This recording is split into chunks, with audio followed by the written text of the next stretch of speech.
I'm Diana, and I am a clinical psychologist in Santa Barbara, author, and also work with the dissemination of ACT, sharing ACT with the general public and with clinicians.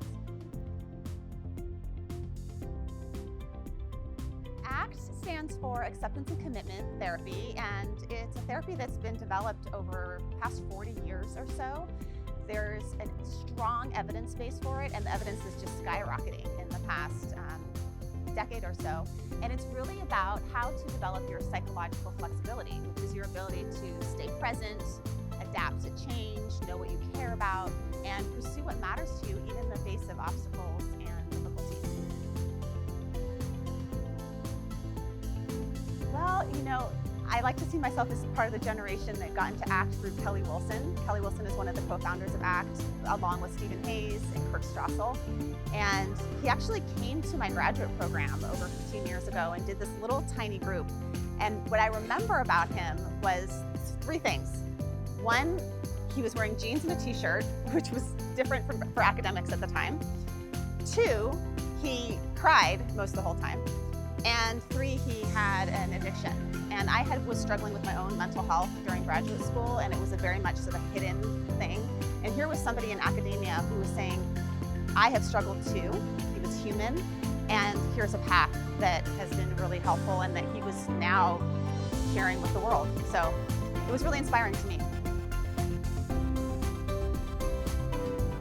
Well, I hope they experience ACT. So the workshop that I'm doing is an experiential one, and I'm actually really tired of talking about things. I'm more interested in trying them on, experiencing them. And the way that I teach workshops is that I have the therapists go through it for themselves, and that's how I learned ACT.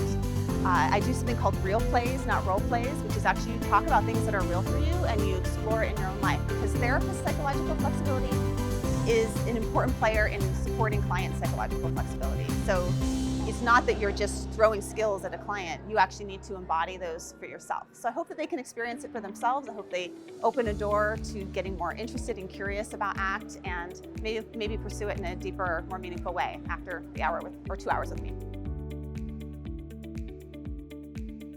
The future of psychotherapy it's exciting. It's more individualized. It's less treatment packages and siloed off treatments that you're doing this for this and that for that. So it's much more individualized to the client. What are they presenting with? It includes context. It's not just about the psychological underpinnings of the client, but also the context that they're in and how those are influencing. It's much more biopsychosocial. So it's looking at things like clients' biology, their eating, their movement, their communities, and how those are influencing their mental health. And most of all, it's integrative. So that I think that we're going to be breaking down a lot of these walls between different treatment approaches and really seeing the strengths of them and then how to apply them in the moment when they're needed most for the individual client.